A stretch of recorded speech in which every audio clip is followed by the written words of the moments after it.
नहीं, मेरी लड़की ने सुसाइड कर दिया है, ये खबर आई है। हाथ जोड़ती रही माँ बाप, हाथ जोड़ते रहे, हमें एक बार दिखाओ, हमारी बच्ची का मुंह एक बार दिखाओ। हमको नहीं दिखाया गया। But the horrific Kolkata rape and murder of a junior doctor was found dead inside a government-run medical college and hospital's seminar hall in Kolkata. வணக்கம். என் மகள் தற்கொலை செய்து விட்டார். இதுதான் எனக்கு கிடைத்த செய்தி. என் மகளின் சடலத்தை கூட என்னிடம் காட்ட மறுத்து விட்டார்கள். என் மகளின் அரை நிர்வாண அந்த சடலத்தை பார்த்தபோது அவருடைய கால்கள் 90 டிகிரி ஆங்கிளில் முறிக்கப்பட்டிருந்தது. கண்களிலிருந்து ரத்தம் கொட்டி கொண்டிருந்தது. பிரைவேட் பார்ட்ஸிலிருந்து ரத்தம் கசிந்து கொண்டிருந்தது. கால் முறிக்கப்பட்டது, கழுத்து முறிக்கப்பட்டது, முதுகெலும்பு முறிக்கப்பட்டது. அந்த பெண்ணுடைய கையும் முறிக்கப்பட்டது. ஆங்காங்கே வெட்டுக்காயங்களுடன் என்னுடைய மகளின் சடலத்தை நான் பார்த்தேன். ஒரு தாயின் கதறலை நீங்க கேட்டீர்களா? ஒரு தாய் தன்னுடைய மகளின் அந்த நிலையை எப்படி எடுத்துக்காட்டுகிறார், எப்படி பேசுகிறார் என்று அதை நீங்க கேட்டீர்களா? கல்கட்டா மருத்துவமனையில் பணிபுரிந்து கொண்டிருந்த ஒரு டாக்டரின் அவல நிலை. 31 வயதான இந்த டாக்டரை பற்றி அந்த பெண்ணுடைய ஐடென்டிட்டியை அதே ஹாஸ்பிட்டல், அதே மருத்துவ கல்லூரியின் பிரின்சிபல் வெளியே காட்டியிருக்கிறார். ஒரு முறை 2 முறை கிடையாது, 6 முறை இந்த பிரின்சிபல் அந்த பெண்ணுடைய ஐடென்டிட்டியை எப்படி வெளிக்காட்டினார். சரி, அங்க இருக்கக்கூடிய அரசாங்கம் என்ன செய்கிறது? மம்தா பானர்ஜியுடைய அரசாங்கம் என்ன செய்கிறது? அதை நீங்க பார்த்தீர்கள்னா, நாங்க இந்த தவறும் செய்யவில்லை, இந்த விஷயத்தில் நாங்க ஆழமான இன்வெஸ்டிகேஷனை எதிர்பார்க்கிறோம். அது போதுமா? 7,000 கோடி ரூபாய் இந்த நாட்டு அரசாங்கம் நிர்பயா வழக்கிற்கு பின்பு பெண்களின் சேஃப்டி செக்யூரிட்டிக்காக ஒதுக்கி இருக்கிறார்கள். எங்க போனது இந்த பணம்? பேட்டி பச்சாவோ பேட்டி படாவோ என்று கூறினாலே மட்டும் போதுமா? எதற்காக இந்த நாட்டிற்கு சுதந்திரம் என்கிற இந்த வார்த்தை கிடைத்தது? எதற்காக இந்த நாளை நாம் கொண்டாடி கொண்டிருக்கிறோம்?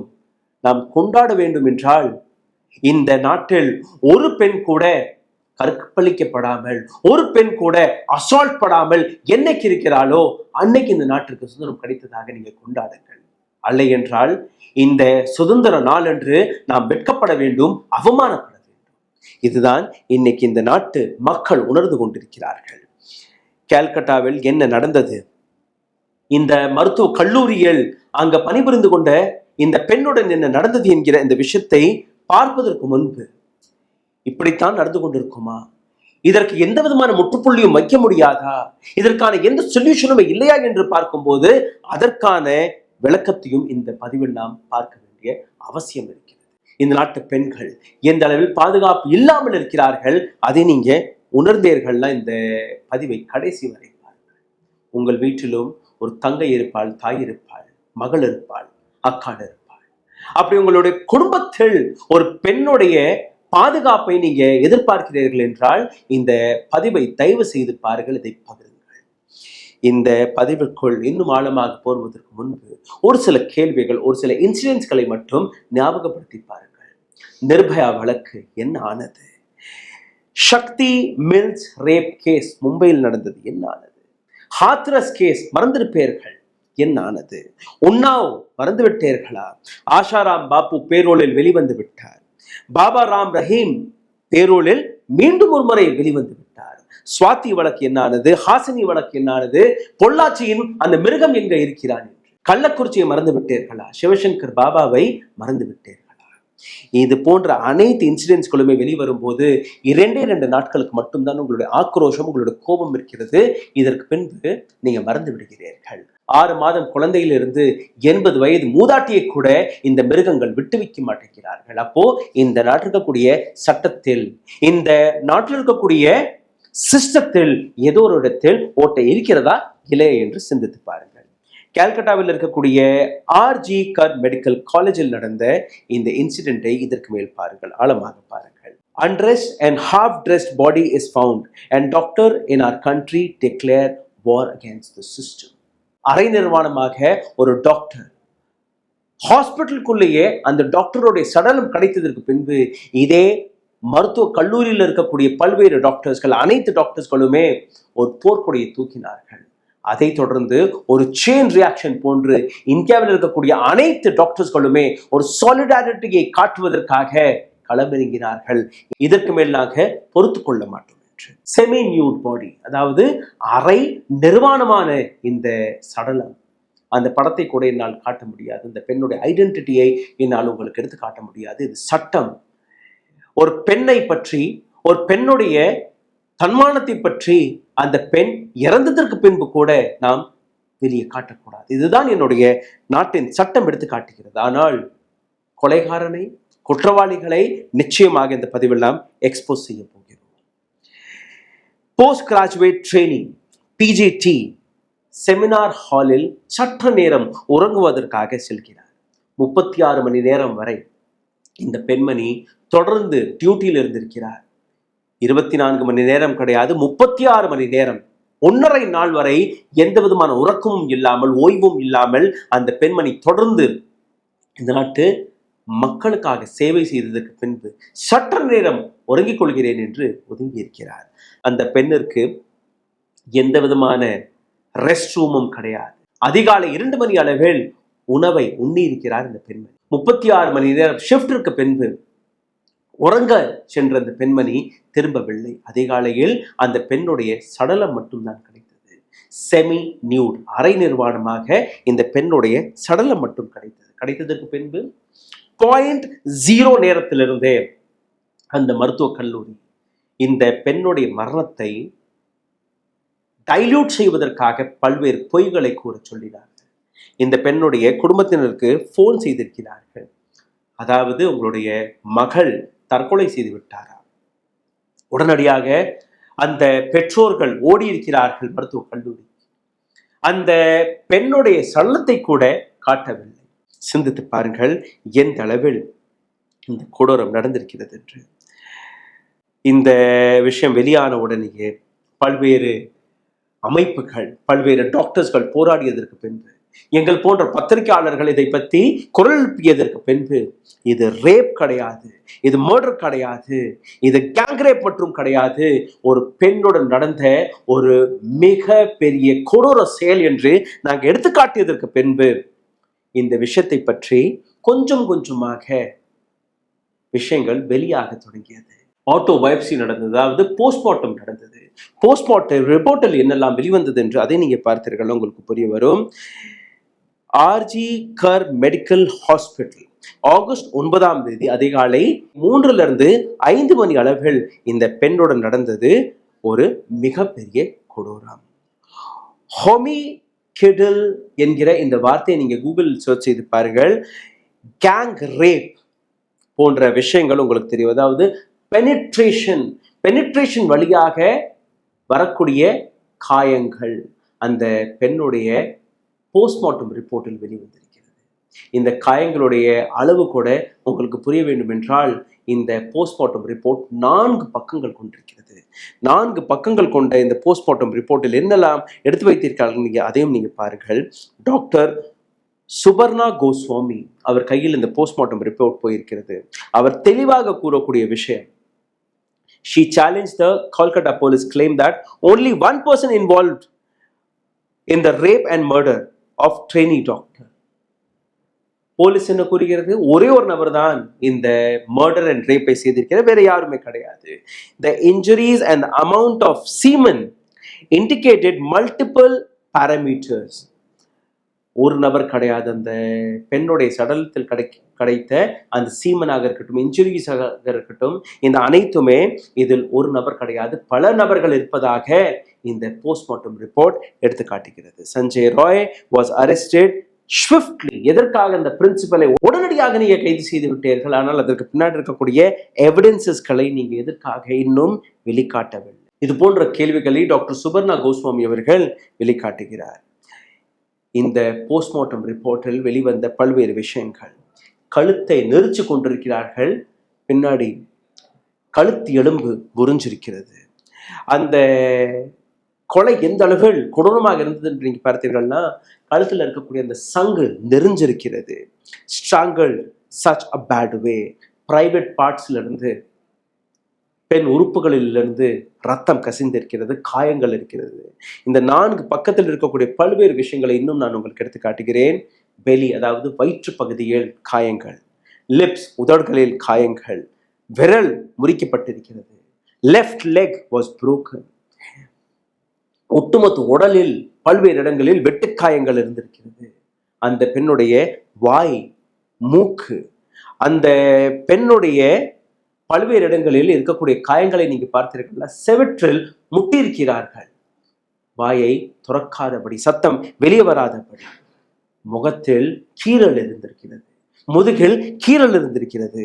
பிரைவேட் பார்ட்ஸ், அந்த இடத்தில் பிரிவென்டட் செக்ஷுவாலிட்டி ஜெனிட்டல் டார்ச்சர் என்று இந்த போஸ்ட்மார்ட்டம் ரிப்போர்ட்டில் எழுதியிருக்கிறார்கள். எவ்வளோ பெரிய சிவியரான விஷயம். ஆனால் இந்த ஒட்டுமொத்த விஷயத்தை எவ்வளோ சுலபமாக டைலூட் செய்து பார்த்திருக்கிறது அங்கே இருக்கக்கூடிய அரசாங்கம், போலீஸ் என்று நீங்க சிந்திக்க வேண்டும். 12 மணி நேரம் பெற்றோர்களுக்கு அந்த பெண்ணுடைய சடலத்தை கூட காட்ட மறுத்து விட்டார்கள். போலீஸ் அட்மினிஸ்ட்ரேஷன் ப்ரெஷரைஸ் செய்யப்பட்டதற்கு பின்பு, அந்த ப்ரெஷரில் வந்ததற்கு பின்பு இந்த இன்வெஸ்டிகேஷனே தொடங்கி இருக்கிறது. சடலத்திற்கு அருகே ஒரு ப்ளூடூத் டிவைஸ் கிடைத்திருக்கிறது. அந்த ப்ளூடூத் டிவைஸ் பல டாக்டர்கள், அதாவது பல ஸ்டாஃப், ஹாஸ்பிட்டல் ஸ்டாஃப் எல்லாருமே கூப்பிட்டு வைத்து விசாரணை நடத்தியிருக்கிறார்கள். இந்த நபர், அதாவது சஞ்சய் ராய் என்கிற இந்த நபரும் அந்த இன்வெஸ்டிகேஷனுக்கு போயிருக்கிறார். அந்த ப்ளூடூத் டிவைஸ் யாருடைய மொபைல் ஃபோனில் கனெக்ட் ஆகிறது என்று பார்த்திருக்கிறார்கள். இந்த நபருடைய மொபைல் ஃபோனில் கனெக்ட் ஆகிவிட்டது, எவிடன்ஸ் கிடைத்து விட்டது. ஆனால் ஒரு நபர் மட்டும்தான், மீதம் இருக்கக்கூடிய நபர்கள், இதுதான் அங்க இருக்கக்கூடிய அனைத்து டாக்டர்ஸ்களுமே கேட்டுக்கொண்டிருக்கிறார்கள், ஒரு நபரால் இப்படி கொலை செய்ய முடியாது, இப்படி எல்லாம் செய்ய முடியாது. சஞ்சய் ராய் அங்க இருக்கக்கூடிய சிசிடிவி ஃபுட்டேஜில் தென்பட்டிருக்கிறார். எந்த செமினார் ஹாலில் இந்த கொலை நடந்திருக்கிறதோ அதே இடத்திற்கு அக்கம் பக்கத்தில் இந்த நபர் தென்பட்டிருக்கிறார். அதற்கு பின்பு அதிகாலையில் வெளியே போகக்கூடிய அந்த காட்சியும் காட்டப்பட்டிருக்கிறது. போலீஸ் இந்த நபரை சஸ்பெக்ட் செய்து இந்த நபரை கைது செய்து விட்டார்கள். சஞ்சய் ராய் இந்த நபருடைய கதையும் ரொம்பவே இன்ட்ரெஸ்டிங்காக இருக்கு. 4 முறை திருமணமாகி இருக்கிறது. 4 பேருமே 4 மனைவியுமே விட்டு சென்று விட்டார்கள். 4லிருந்து 3 மனைவிகள் செக்ஷுவல் அசால்ட் இது போன்ற கேசஸ்களை போட்டிருக்கிறார்கள். 4வது மனைவியும் இதே போன்ற ஹீஸ் அ வுமனைசர் என்கிற ஒரு குற்றச்சாட்டை எடுத்து வைத்திருக்கிறார். இந்த நபருடைய மொபைல் போனில் பல பான் வீடியோஸ்கள் எடுத்திருக்கிறார்கள் போலீசார்கள்.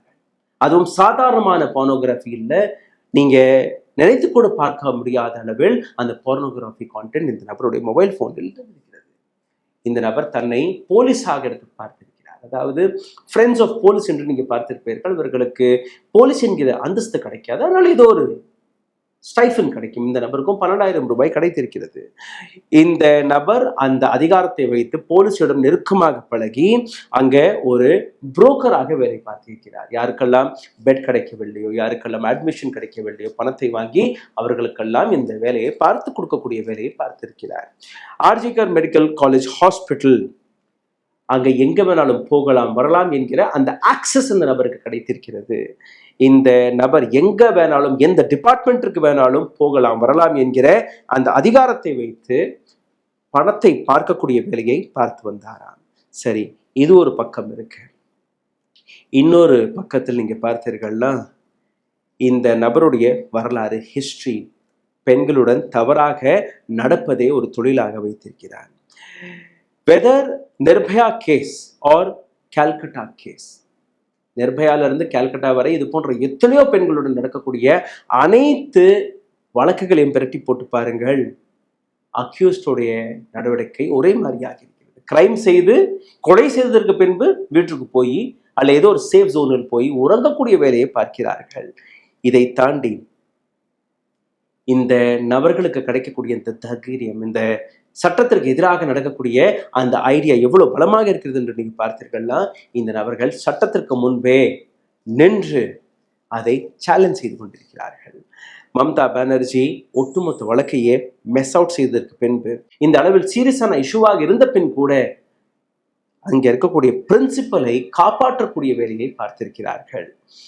Principal doctor Sandeep Ghosh, RG Kar medical காலேஜின் இந்த பிரின்சிபல், தொடக்கத்தில் நீங்க பார்த்தீர்கள்னா, நான் ரெசிக்னேஷன் எல்லாம் கொடுக்க மாட்டேன் என்று கூறக்கூடிய இந்த நபர் சற்று நேரத்திற்கு பின்பு மாரல் ரெஸ்பான்சிபிலிட்டி எடுத்துக்கொண்டு ரெசிக்னேஷனை கொடுத்திருக்கிறார். ரெசிக்னேஷனை கொடுத்த 8வது மணி நேரம் இந்த நபருக்கு கால்கட்டா நேஷனல் மெடிக்கல் காலேஜ் ஹாஸ்பிட்டலில் அதே பிரின்சிபல் பதவி கிடைத்து விடுகிறது. 8 மணி நேரம் கூட முடியவில்லை. அப்போ ஏதோ ஒரு வழியில் மம்தா பானர்ஜி அரசாங்கம் இந்த நபருக்கு உதவியுள்ளதா இல்லையா? இந்த நபர் இந்த மருத்துவக் கல்லூரிக்கு சென்ற உடனேயே அங்க இருக்கக்கூடிய மற்ற டாக்டர்ஸ்கள் இந்த நபரை நாங்கள் உள்ள விட மாட்டோம், இந்த நபரை அந்த நபருடைய அறையிலே பூட்டி விட்டார்கள், இந்த நபரை உடனடியாக வெளியேற்றுங்கள் என்று ப்ரொடெஸ்ட் நடந்திருக்கிறது. அதற்கு பின்பு இந்த விஷயம் இதே மம்தா அரசாங்கத்திடம் போன பின் கூட எந்த விதமான ஆக்ஷனும் எடுக்கப்படவில்லை. Ex deputy superintendent of R G Kar medical college அங்க இருக்கக்கூடிய அக்தர் அலி என்கிற சூப்பரிண்டென்டென்ட் கொடுத்த இந்த பதிலை நீங்க கேட்டீர்கள்னா, இந்த நபர் ஏற்கனவே கரப்டான நபரே, இந்த நபர் எத்தனையோ இடங்களில் ஊழல் செய்திருக்கிறார், 20% கமிஷனை வாங்கிய டெண்டர் ஆர்டர்களில் 20% கமிஷன். இந்த நபர் அங்க இருக்கக்கூடிய மாணவர்களுக்கு மதுக்களை கொடுக்கிறார், கஞ்சா போன்ற போதைப் பொருட்களை விற்கக்கூடிய வேலையை பார்க்கிறார். இந்த நபர் உள்ளுக்குள்ளேயே ஒரு மிகப்பெரிய மாஃபியாவை நடத்தி வரக்கூடிய நபர் தானே.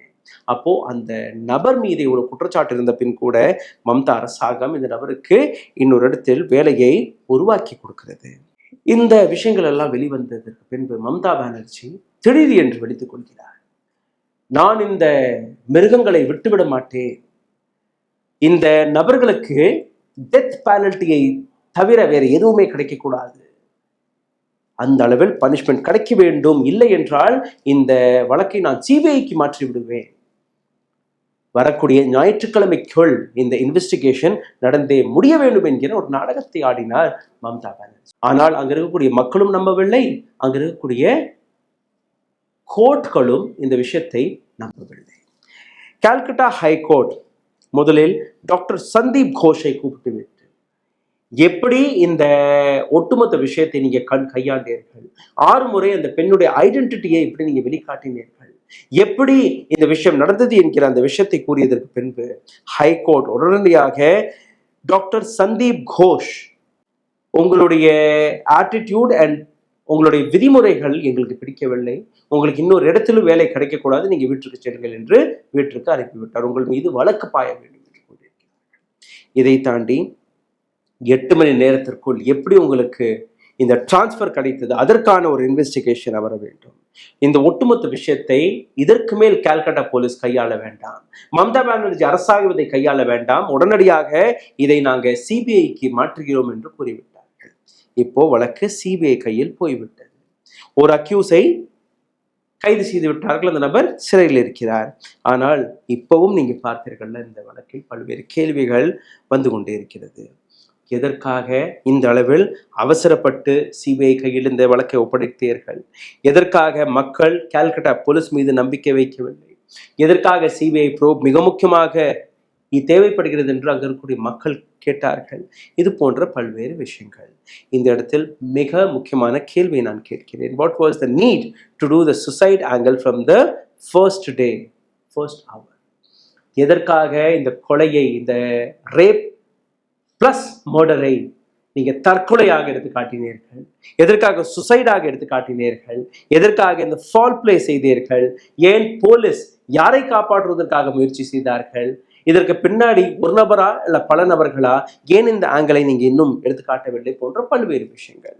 பெங்கால் டாக்டர்ஸ் மிக தெளிவாக எடுத்து காட்டக்கூடிய விஷயம், எவிடன்சஸ்களை இவர்கள் அழிக்க தொடங்கிவிட்டார்கள். இந்த இடத்தில் இந்த கொலை ரேப் நடந்ததோ அந்த இடத்தில் அந்த அறையில் ரீபெயிண்டிங் நடக்கிறது, ஆல்ட்ரேஷன் நடக்கிறது, ரிப்பேர் ஒர்க் நடக்கிறது. அதாவது அங்க இருக்கக்கூடிய கொஞ்சம் நெஞ்சம் அந்த எவிடன்சஸ்களையும் நீங்க அழிக்கக்கூடிய வேலையை பார்க்கிறீர்கள். அங்க இருக்கக்கூடிய மருத்துவ கல்லூரி மாணவர்கள், டாக்டர்ஸ்களே இந்த விஷயத்தை எடுத்து வைக்கிறார்கள். Roy was under police protection. Roy ஏற்கனவே ஃப்ரெண்ட்ஸ் ஆஃப் போலீஸாக வேலை பார்த்ததனால் அவருக்கு போலீஸ் ப்ரொடெக்ஷனும் கிடைத்தது என்கிற இந்த விஷயத்தை எடுத்து காட்டுகிறார்கள். அந்த நபருடைய தைரியத்தை பாருங்கள், எங்க போய் தூங்கினார் என்று நீங்க பாருங்கள். போலீஸ் பேராக்ஸில் போய் தூங்கியிருக்கிறார். வீட்டுக்கும் போகவில்லை, எங்கள் போலீஸ் குவார்டர்ஸ் இருக்கிறோமோ அந்த குவார்டர்ஸில் போய் தூங்கியிருக்கிறார் ரேப் அண்ட் மர்டருக்கு பின்பு. மம்தா அரசாங்கம் ஒரு ஃப்ராட் என்கொயரி பேனலும் அமைத்தார்கள். 11 நபர்கள் கொண்ட ஃப்ராட் என்கொயரி பேனல். இதில் இன்டர்ன்ஸும் இருந்தார்கள். அந்த நபர்களுடைய பெயர் மெம்பர்னு எழுதியிருக்கிறார்களே, இந்த மெம்பர்களில் பல பேர் இன்டர்ன்ஸாக இருந்திருக்கிறார்கள். அப்போ இன்டர்ன்ஸ் யாருக்காக வேலை பார்ப்பார்கள்? உடனடியாக அரசாங்கத்துக்கு தான் பார்ப்பார்கள். ஏன்னா அரசாங்கத்துடைய உத்தரவு. இந்த ஒட்டுமொத்த விவகாரம் வெடித்த உடனேயே எய்ம்ஸ் போன்ற நிறுவனங்கள், பல்வேறு நாட்டில் இருக்கக்கூடிய டாக்டர்ஸ்கள் வெளிவந்து குரல் எழுப்ப தொடங்கியதற்கு பின்பு நான் எமர்ஜென்சி சர்வீஸை தவிர மற்ற எல்லா ஓபிடி மற்ற சிகிச்சைகள் எல்லாமே தடை செய்யப்பட்டது. வயலன்ஸ் அகேன்ஸ்ட் டாக்டர் என்கிற ஒரு டேட்டா வெளியானது.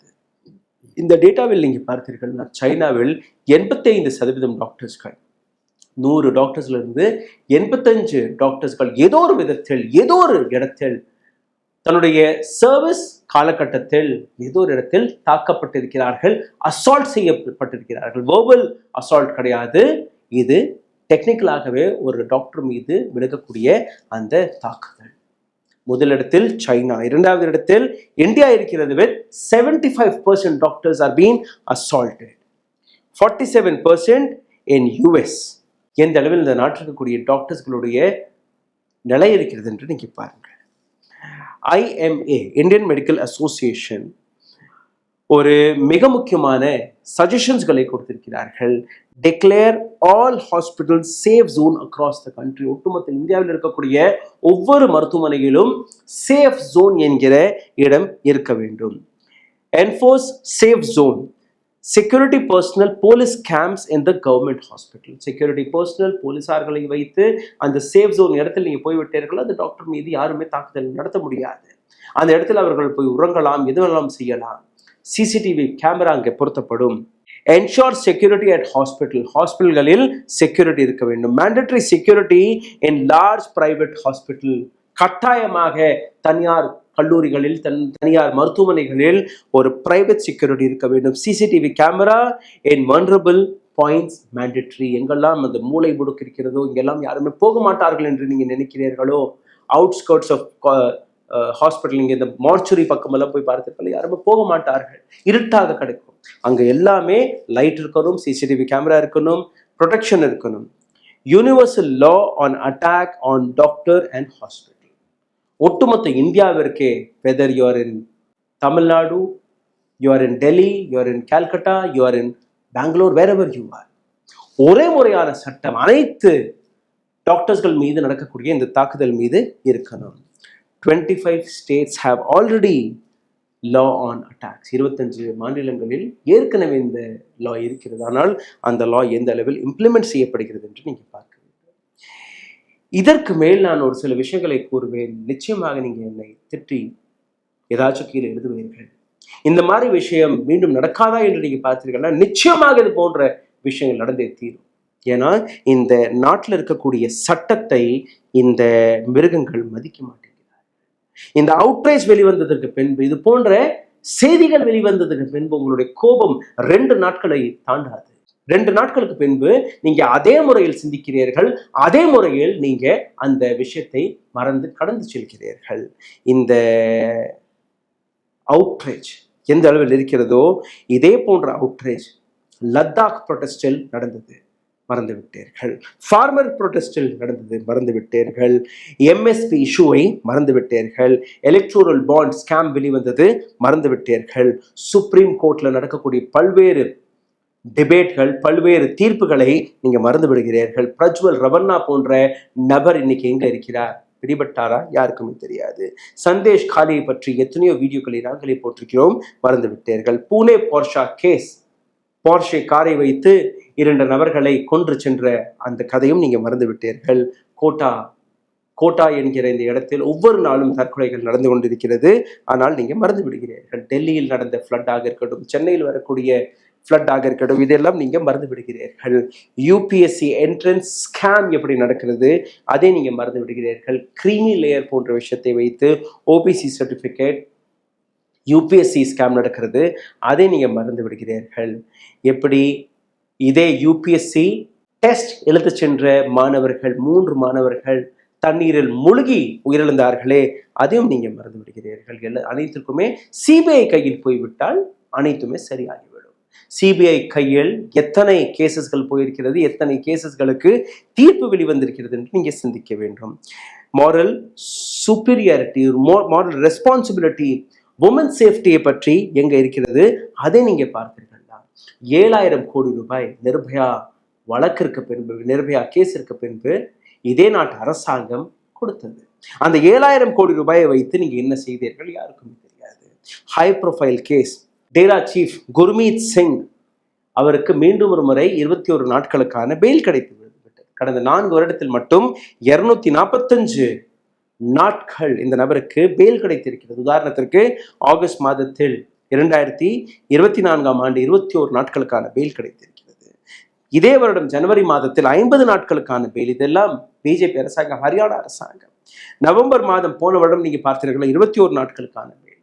இதே போன வருடம் நீங்க பார்த்தீர்கள்னா ஜூலை மாதத்தில் 40 நாட்கள் இந்த நபர் வெளியில் இருந்திருக்கிறார். ஜனவரி மாதம் 2023ஆம் ஆண்டு 40 நாட்கள் இந்த நபருக்கு பெயில். 2020 இருந்து 22ஆம் ஆண்டு வரை 83 நாட்கள் இந்த நபருக்கு பெயில் கிடைத்திருக்கிறது. சரி, சொல்யூஷன் தான் என்ன செய்யலாம், அதை நீங்க பார்த்தீர்கள்னா need for strong deterrent against rape. Rape போன்ற விஷயத்திற்கான ஒரு உறுதியான, மிக சீரியஸான, சிவியரான பனிஷ்மெண்ட் இருக்க வேண்டும். Serious crime against women unit, SCAW, பெண்களுடன் நடக்கக்கூடிய சிவியரான வழக்குகள், சிவியரான கேசஸ்களை இன்வெஸ்டிகேஷன் செய்வதற்காக ஒரு அமைப்பு தனியாக இருக்க வேண்டும். எப்படி இடி இருக்கிறதோ, சிபிஐ இருக்கிறதோ, ஐடி இருக்கிறதோ, அதே போன்று SCAW, serious crime against women unit இருந்தே தீர வேண்டும். Specialized unit with force and technology to fast track justice. Daily update, daily court அமர்ந்து ஃபாஸ்ட் ட்ராக் வழியாக இது போன்ற வழக்குகளுக்கான நீதி நியாயம் கிடைக்கணும். Legalize extremely punishable to set an example. இது போன்ற வழக்குகளை மிக சீரியஸாக எடுத்துக்கொண்டு இது போன்ற நபர்களுக்கு சிவியரான பனிஷ்மெண்ட் கிடைக்காத வரை இதை நீங்க தடுக்க முடியாது. பல்வேறு நபர்கள் இதை நிர்பயா 2 என்றும் எடுத்து காட்டுகிறார்கள். நிர்பயாவை நீங்க அலக்களிக்கிற மாதிரி இது போன்ற எத்தனை நிர்பயாக்களை நாம் இழக்க வேண்டும், இது போன்ற எத்தனை ஹாசினியை, எத்தனை ஆசிஃபாக்களை நாம் இழக்க போகிறோம். ஒவ்வொரு நாளும் இதே போன்ற பல்வேறு கதைகளை நீங்க பார்த்து வருகிறீர்கள். ஆன் ரெக்கார்ட் 98 பெண்கள் ஒவ்வொரு நாளும் கற்பழிக்கப்படுகிறார்கள். ஆன் ரெக்கார்ட் இல்லாமல் கேஸ் ஃபைல் செய்யப்படாத எத்தனை பெண்கள். விமன் அசால்ட்டை நீங்க பார்த்தீர்கள்னா இந்த நாட்டில் ஒவ்வொரு மணி நேரத்திலும் எத்தனையோ பெண்கள் விமன் அசால்ட்டாக ஆகிக்கொண்டிருக்கிறார். இந்த நாட்டு அரசாங்கம் இது போன்ற கிரைம்களை சீரியஸாக எடுத்துக்கொள்ளாத வரை, இது போன்ற கிரிமினல்ஸ்களை காப்பாற்ற நிறுத்தாத வரை இது போன்ற அசால்ட்கள் நடந்து கொண்டே இருக்கும். ஆஷாராம் பாப்புவாக இருக்கட்டும், சிவசங்கர் பாபாவாக இருக்கட்டும், இது போன்ற பல்வேறு பாபாக்கள், இது போன்ற பல்வேறு இடங்களில் நடக்கக்கூடிய இது போன்ற கிரைம்கள், பிரிஜ்பூஷன் சரண் சிங் போன்ற பிஜேபி எம்பிக்கள் இருக்கும் வரை இது போன்ற அசால்ட்கள் நடந்து கொண்டே இருக்கும். சிந்தித்து பாருங்கள். நன்றி, வணக்கம். Karim's biryani paradise at liberty and catering services, கோடம்பாக்கத்தின் அறுசுவை அடையாளம். ஊடகம் கார்ப்பரேட் அரசியல்வாதிகளின் கைப்பாவையாக, அடிமைகளாக இருந்தது போதும்.